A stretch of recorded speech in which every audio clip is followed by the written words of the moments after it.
All right, y'all. So thank you all for joining us on our newest episode of the Soda Citizen podcast. This is our first post-COVID. We took like a 3-month break. So let's see if I think we're still in the middle of COVID. So we're not post-COVID, just post-quarantine. Shelter in place. This is why I can't do podcasts with her. This is horrible. I didn't want to give people the perception COVID was over. So with that being said, thanks for tuning in. This episode is mainly about, or is fully about, Forest Acres. So Mary Lane? Yeah, so our guest today, we have Frank Brunson, who is the mayor of Forest Acres. And we have John Barnes, who is a council member, correct? Yes. So I'd be curious just to start us off, if both of you could just tell us a little bit about why you decided to get involved in the political side of Forest Acres. You go first. Well, let's try to make it this community service, not Forest Acres. I'm not politics. Not politics, community service. Excuse me. But I got involved. My father was involved with the Planning Commission many years ago, and we moved to Forest Acres in the 50s, and he took an active role. And when I got finished with school and things, I decided I wanted to try to have some impact on the community that I lived in, and that was quite a few years ago. I think I was elected first to council in '95, and then moved on to the position of mayor just because I liked the service. I feel like you always need to give back to your church, your school, and your community, and this was my way of doing that. And I've gotten to meet some pretty swell people. My newest ally is John, and it really is. There's some angst to it, but there's a lot of fun involved in being on council also. Awesome. John? Yeah, I was elected in May of 2019, and so you get sworn in July. So I'm coming up on the full first year. I got 3 more years to go. So everyone that's lining up to run against me, mark your calendar for March of 2023 is when you can do that. I did it because I watched a process that I just didn't understand happen with regard to some rezoning, or rather the not rezoning of some property. And it just made me just get more curious about how does that even work? Like what's the process of someone has an idea to the point of where council has to vote on it and kind of run it through that process. And, the more I learned about it, it seemed pretty interesting. It also led to more questions. Then I looked into, okay, so who is on council and how do they get there? And I saw that there would be an election coming up in a year, and that the 2 people that would be up for re-election had not even had challengers in 2 terms. Oh. So for 8 years, all you have to do to run for office is live there, be a registered voter, and pay $50. And you get your name on the ballot. It's like presidency. Basically, I think that one's a little higher fee. Okay. Yeah. But for Forest Acres City Council, it's be a resident, be a registered voter, and pay $50, and you get your name on the ballot. You could stop there. Mm-hmm. I did buy a few yard signs. I didn't raise any money. I used my own. My wife and I decided on an amount of money we would spend. We ended up spending half of that just to buy the signs. Well, was your last name like higher in the alphabet than the other person? So it's like, by default, they just kind of clicked you? That does help, yeah. By law in South Carolina, all ballots are arranged alphabetically. Just curious. And so it does help you to be a... That's wondering what your strategy was. Well, we also talked a few months back before the COVID really got serious, and we talked about donut holes. So I live in Forest Lake-ish area, not technically, but I live in the Forest Lake. I did. And I was across the street. All the houses on the water were in Forest Acres. And I made a comment to you about I don't know how that works. And you mentioned donut holes, and I've lived in this area for 10 years. And Turnham Plaza is my stomping ground. So sure. It was really insightful because I was like, I've never even heard of this thing. So can you explain, and Mr. Mayor, jump in whenever you like, about donut holes, what those are, and annexation, if people want to jump into Forest Acres? Yeah, that is a good question. In short, donut holes are a scourge. They're kind of a relic that all municipalities in South Carolina kind of have to deal with as a result of home rule, among other things. And we could have a series of podcasts on that and how that came into being. But in terms of some stats, if you took all of the area that sort of is surrounded by Forest Acres and counted the number of residences that are in a donut hole, I think, Mr. Frank, it's like Maybe a 1,500. little bit more than that. There are more than 1,500 private residences that are in donut holes that are surrounded by. So they're forest surrounded acres. by Forest Acres city limits, but they are not in Forest Acres city Correct. limits. Correct. So that's what we mean by donut holes. People that just aren't part of that, but Correct. surrounded by If it. you look on your property, really the way to tell is look on your property tax statement that you get from the county. And if 100% of your property taxes go to the county, but you would say, oh, I live in Forest Acres or I live in Columbia, then you're in a donut hole. When we lived in Columbia, I lived in a giant donut hole right behind the VA hospital. Yep. That had hundreds of homes in it that was completely surrounded by Columbia. It's the same thing. Gotcha. But there have been some efforts, I think, at the State House level to try to deal with that, and it just never can quite get up enough speed and momentum. It's always smoldering down there because this is not something new. We dealt with some annexation many years ago, Right. 10 plus anyhow, and tried to have not a big push for all of the donut holes, but to try to test the water a little bit. And we took in some properties then, and we've never wanted to force anyone to come in. Why is Yeah. it? Can you force them to? Sorry. Can you? There's a way within the vote of the number of people that some people that might not want to be if three of us wanted to come in, Right. if we were all and one didn't, they would probably be forced in. There's a certain percentage number of the way that you the process works, but we've never wanted to annex anyone that didn't want to come in. That's in the past, but that's not to say that it needs to be solved. Something's got to take care of these donut holes because there's duplication of services. Oh, yeah. People don't understand. They think, well, I don't want to pay an additional tax for Forest Acres when it would, number one, be a lot less than what it would be if the city of Columbia gets you, because eventually somebody's going to force this issue and the process will happen. And people then might want to still be in the county, but they're going to be either in Columbia or Forest Acres. Gotcha. What we tell people, there is a misconception out there about, well, if I go into the city, be it Forest Acres, and that's where we are, that my quote taxes will go up. We've calculated that, Richland County just did a new property reassessment to go in effect this year. And it'll stay that way for 10 years. So your property's already been reassessed. If your taxable property is less than, I think the cutoff is, well, let's just say it's $250,000. I think it's actually a little bit higher than that. But if it's $250,000 of assessed value, which again, it's always lower than the market value, your property taxes will go down by coming into Forest Acres. Gotcha. And that's not any dark magic. Sure. The way that works is if you're in the county, 100% of your property tax goes to the county. When you're in a city limit, a portion of that 100% comes to the city. Well, for us, it's roughly 12.5%. So you take that circle and you make it a Pac-Man. Right. So that little triangle is going to come to Forest Acres. Our millage rate, or think about it as a tax rate, is lower than the county's. Gotcha. So if 12% of your taxes are paid at a lower rate than the other, whatever it is, 88%, Right. that's how your taxes go down. Gotcha. And the bonus is you get local police coverage in addition to Richland County Sheriff's Department. Sheriff Department I has call it smotherage. I like Forest Acres. They are everywhere. Like those cops are on. That's one of my questions actually. So I agree. I like it. We have a 90-second response time inside the city limits versus the service level, if you will, from the county. And those guys are awesome. It's 15 minutes. Sure, they got a longer way to go. You get lower taxes. We mentioned that. But you also get true local representation. Sure. You get people like myself and Frank that if you have an issue, that neighborhood issue, that pothole, that speed bump, that stop sign, that bad garbage collection, you've got someone that lives in your neighborhood, literally, that represents you. If you're only in the county, you have a district and you've got one of 11 people. Right. And I don't know if you've paid attention to the news, but Richland County Council has like a lot of fish that are frying right now. They got a lot of things going and on. so your local issue about garbage or something like that probably, falls a little bit down the pecking order. Absolutely. So I have a quick question. So if somebody's listening to this podcast right now and they're like, oh my gosh, I'm in a donut hole. I would like to be part of Forest Acres. What is that process like? Is it labor intensive for them, or like how do they start that process? Yeah, that's a good question.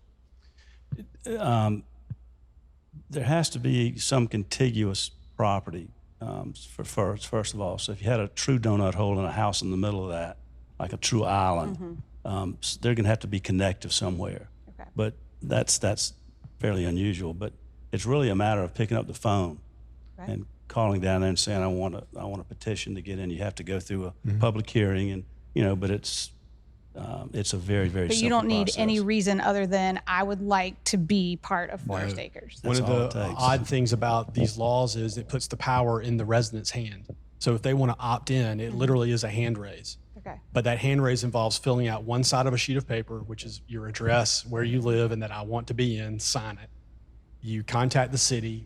We take that, look you up on the map, and make sure you can do that. And again, like for instance, if your backyard touches, like you lived across the street, well, the street is not considered a barrier. Gotcha. So if your across the street neighbor is in, they don't have to literally be touching your property line. Gotcha. But basically, if you can see another property that is in the city limit, that's probably enough to consider it to be adjoining. Cool. And we're easy. We vote everybody in. Yeah. So if you raise your hand, it's an inevitable process. It takes 2 readings. So, from the day you said, yes, I want in, and you filled out the form and we confirmed that you met the requirements, 3 months later, you're going to be in. Well, you also get better trash cans than Herbie Kirby's. I mean, I'll be honest. Like, I'm jealous when I see trash day in my area. I'm like, those look nice. Speaking of that, let me back up for the about the sanitation. Your taxes are going to pay for your police protection and sanitation in Forest Acres. It doesn't pay for your sanitation in the county. Right. You have to have a Yeah, it's an you're additional gonna pay. charge. So usually that's where the balance comes. Sure. You're paying no tax if you're in the county, but you're paying X amount of money. Absolutely. Right. Regardless probably of the size or value of your home. Sure. So that's where this balance comes that John mentioned about the $250,000, $300,000 level. Yeah. So But this is kind of like a gang, though. Like, once you're in, it's really hard to get out. Like, you can't get out, right? Like, once you're in the city, like, there's you have no. to secede. It is. There's There's no several surrounding areas that really would like to be in Forest Acres. They were set up communities that were Right. not, and to a person almost in one particular community, they would rather be in Forest Acres, and they should be because of their locale. But the only way that could happen would be there's a secession process, and not only would they have to agree, and we'd have to agree to take them, but the rest of the city of Columbia would have to agree to let them secede out of the city. That's not going to That ain't happen. gonna happen. Yeah. Well, here's a question. This is not on our script or anything, but so Arcadia Lakes, right next door. It's a town, I believe. They have a mayor as well. Do y'all provide any like police services then? They give we help them out and they pay us kind of thing? Or I was always curious, or does the county cover them? They contract with the county. They do So contract. they have a separate contract with Richland County Sheriff's Department where they pay a certain amount of money to them to they kind of sort of buy down the service level. Sure. In other words, the general thing is 15 minutes. They kind of buy it down by providing money to be at more what you could call local coverage. Very cool. Just always curious about that because I only know where those property lines are. I think that's a real tough one. And then real quick, if houses over $270,000, what would your pitch to those people, those homeowners? Because there's quite a bit of them back there on the lakes. Absolutely. Which there's a lot of lakes. If people don't understand the Forest Acres, there's a ton of lakes back there. What would be? Other than like obviously the great service and the great police force and everything else. Yeah, certainly the police coverage is a real thing. Yeah. The garbage fee is a real amount of money. If it were me, and again, I'm not Forest Acres marketing department. I think I would say, hey, come on.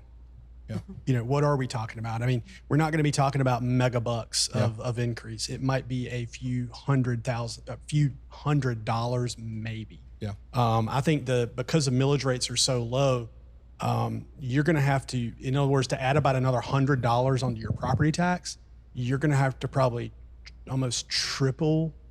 So you're going to have to go to like $600,000 in taxable value. Gotcha. To bump it up even $100. And for someone who's living in a residence like that, I would kind of like say, come on, like, are we really going to dicker over You may or $100? may not be talking directly at me at the moment. So That's not a life-changing amount of money. Right. Yeah. Well, so I want to bring up a topic that's near and dear to my heart as a real estate agent. this may be the reason I haven't joined Forest Acres yet, by the way. What is the deal with the trees? I feel like contractors are constantly wanting to avoid doing work because they're like, oh my gosh, it's going to be so hard to get a tree removed. It's going to be so hard to deal with that tree. And there's just this stigma out there that forest acres will not let you take down trees no matter what. I think, Mayor, in maybe, let's say 5 years, we've denied less than 5 tree permits. Very few.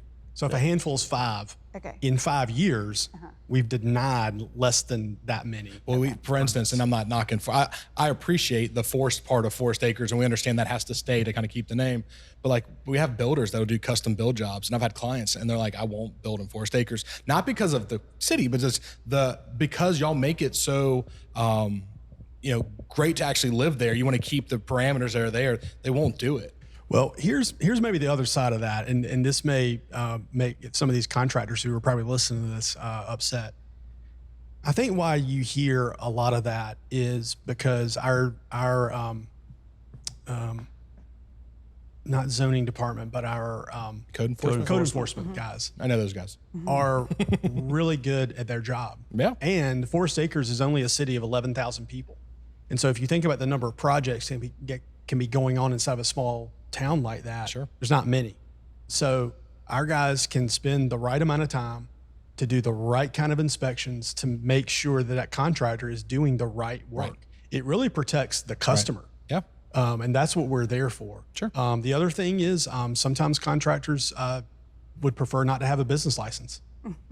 Yeah. And that's also something where The police are good at those too, like finding those guys. it is an extra cost, but again, it's a service to the community for them to pay what we've said you need to pay to operate in the community. And so, to your point, I mean, we hear the same things from people, but I think from quality contractors that are licensed, that are insured, that have paid their licensing fees, and that are competent, it's no problem. Okay.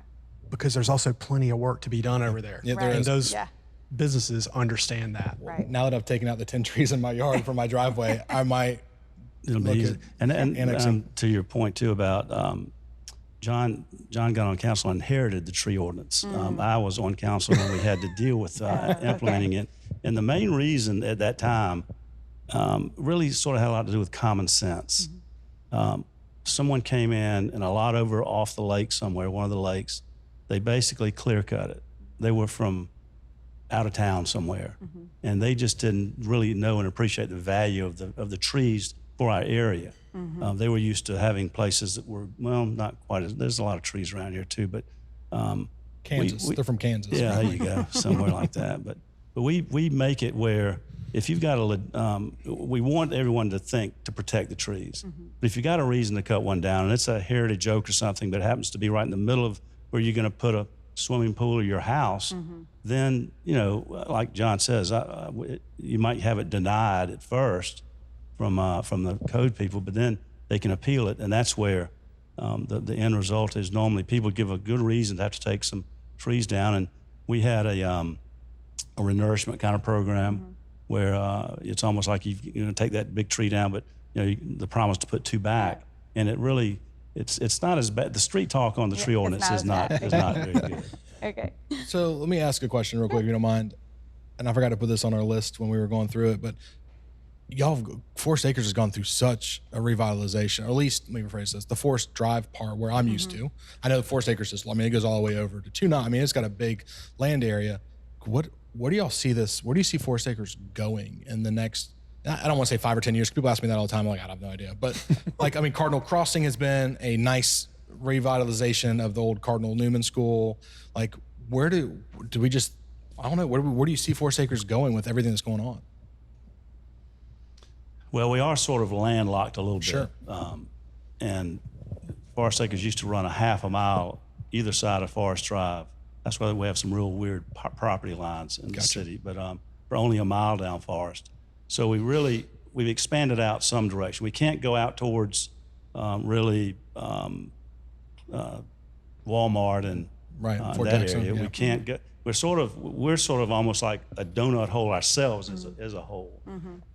So I think that the revitalization, instead of trying to take things and totally redeveloping, but the revitalization of our existing, and you might get to it sooner or later in your questions, like the mall, Cardinal Crossing of the old school there. Trenton Plaza is really our ace in the hole right now. So I think that continuing to do good things to things as they sort of wear out, the life expectancy of Cardinal Crossing is probably, 30 or 40 years. I mean, people in real estate would know those numbers. I don't, but everything's going to have to sort of be rejuvenated. And we just have a couple of real big things that are going on right now. Yeah. John, I don't know that I have a whole lot to add to that. I mean, as a city, we're not in the development business. Right. I think we are in more of the ground conditions business to foster development. In other words, tax base matters, which is why those donut holes impact almost all of our city revenue. Kind of comes in 3/3, a third from private resident property tax, a third from business licenses, and a third from fees. In a hypothetical world, that's the perfect tax base because no constituent is overburdened, or no like the businesses can't point at the residents and say we're carrying the weight. I mean, we've got it a third. So we need to continue to work on good policy that continues to keep that balanced. We also need to have smart zoning codes, and that's something that we'll be working on this year. That again create those ground conditions. We'll let the real estate developers kind of figure out what needs to go where and what's attractive. Certainly, the Richland 1 school district, or the schools that are in Richland 1 that are in Forest Acres, are very good, and that's a big attractant to families with school-age children. The shopping corridor on Forest that has Trinum Plaza and Trader Joe's. I mean, let's be honest. Trader Joe's, that particular Trader Joe's pulls from almost the widest area of any Trader Joe's in the Southeast. They consistently pull from a 25-mile radius into that store. It's kind of legendary, if you will, within the Trader Joe's system. Sure. And so that's it, I mean, literally in the heart of Forest Acres. Right. So you have to drive past all the other areas to get there. So I think our job is to get the soil conditions right so that things can grow there. Right. And then to have the right zoning codes so that we can have the right things in the right places and for them to be the right size. And so I think that's what we need to continue to focus on. Let me ask you one quick question, because City of Columbia has been going in and proposing with Historic Columbia about putting a moratorium on tearing down stuff, maybe of historic value. But I would assume, in my experience, that as Forest Acres can expand, that people are going to come in and want to tear down older dwellings and build. How do you feel like this? And it's not a loaded question. How do you feel like the city is with like tearing down properties to rebuild or to build new stuff on top of it? Or is it like, hey, because I've never had to do that in Forest Acres, or is it really strict too? Like we have some strong bylaws around this. Mm-hmm. I don't know. We have a few historic homes, registered homes. They're in that little book I gave you, John, over there to take a look at. But we have a lot of that going on as well. The city was incorporated in 1935, and there wasn't much out here. Well, there. 1935. Yeah, 1935. Yeah. So, 17. I mean, there's a lot of history about what was out in that area, but it was a real true bedroom community with only a few businesses. Sure. So there's nothing really that's that old that we would worry about, except for some of the trees. Yeah. But no, we see a lot of homes that are in certain areas that are real popular neighborhoods that folks are coming in, buying, in essence, the lot with a house on it. The house goes, they build a more modern type. So. Yeah, we again, I mean, compared to the city of Columbia has things that were built in the 19th century. Right. We don't really have anything that is old, if you will, that way. So that kind of helps on that end. In terms of commercial redevelopment, we're as long as they meet our zoning standards and all that, I mean, we can't stand in their way. Right. I mean, they're following the law. They're following the law. Sure. Absolutely. We prefer the market to make those decisions rather than the government, if you will. Right. Yeah. So kind of finish that a little bit, but I do want to just like commend the city too. Like I've got 8-year-old and 5-year-old daughters. Like we love the parks. Holy geez. I don't know how like y'all who went into that, like to put the effort behind it, but those are some of the best parks in the Midlands. I mean, Citadel Park and all those different parks are just phenomenal. So is there like a special task force of like taxpayers that get together and like they're on the parks, or is that like city staff of like designing them? Because they're great. That process started some years back with a councilman named Charlie Fettner who had an interest in that, and I sort of became his front man on that and rode with some parks designers and equipment. The playground equipment at Adelia Park, or Citadel Park rather, was old and dangerous. A lot of the pieces. So one of our first things was to get that out and then replace it. The folks that live around that park, some of them think it's their park, and what are we doing messing with it? But with community input, all of the parks got a lot of attention. Sure. Quinine Park, which is, I guess people call it more like just a green space, a dog park almost, near the intersection of Beltline and Forest. That's probably our newest park. We acquired that property 10 years or 15 years ago or something. But all the others have been established parks. Yeah. And we're sort of locked. No, well, not locked in, but Citadel Park is a playground, right, as well as a park. And some of our other parks, Adelia has a few amenities there, but most of our other places are sort of green space. We're not looking to get into the major playground water slide. We've learned that they're quiet parks, by the way, because we were going to do some movie night stuff, and they're very nice police officers. Took our signs down and called us and said, "Come get them. You can't do this." And so he happened to be past client of ours. So but no, I love taking the golf cart, going up there and let the kids play because it's phenomenal. But that's been an ongoing project, and we have expended quite a bit of money to get those parks in great shape. Yeah. And you rarely hear anybody complaining about them, but it's been a process that's been going on for that development and continued improving 20 plus years. Yeah. And I think it still stays on the radar for city and council as well to make sure that that's a priority for all of us to keep those. Yeah, absolutely. In good shape. In fact, we just we're going through the RFQ, request for qualifications process, to hire landscape architects and designers to look at all of our existing parks, just as how can we update, what can we do. But we will probably be adding another park into Forest Acres. The city owns the old Four Paws Veterinary Clinic, which is behind basically Forest Drive, kind of behind Zoe's. And so we own 3 acres over there that it needs to not be an old flooded out former vet clinic. And so part of that RFQ process, when we select the group to do that, we'll be looking at that and making a transformation there, which is right by the water. Yeah.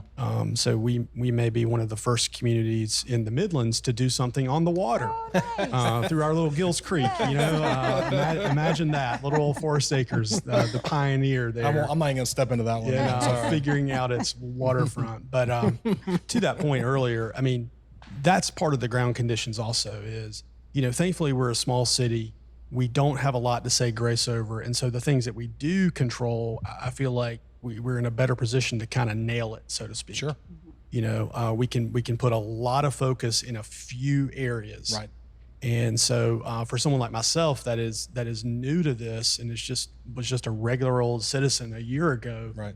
It is a good place to learn, frankly, how that's done. Yeah. Being able to put a lot of focus on a few things is, I think, probably one of the secrets of Forest Acres. And so, we just try not to mess it up. Yeah, I agree. Well, gentlemen, I want to thank you so much for joining us today. Is there anything else before we wrap up that you think listeners need to know about Forest Acres, present, past, or future? We could have several podcasts on the past. And I would recommend, and if we can't find any more volumes of this little History of Forest Acres book that I got back in 1997, I think is when it was put out. It got some interesting history to it. But one thing John and I did talk about, to see if there's anything we wanted to see that came out of this. And I think one of the things that goes unnoticed or unknown by a lot of our residents, especially the senior citizens, is that getting back to the police force. Yeah, we do have a program where that's right. We can, people get on a list and they can be called. If they haven't called in by a certain time in the morning, now it's not like us, but somebody who might be a little infirmed or whatever. We'll call them, try to call them, and then maybe go check on them. Yeah. Also, we have property checks. So if you're going out of town, the police will, call and give them your name and give them a little bit of information about what's going to be there to be expected.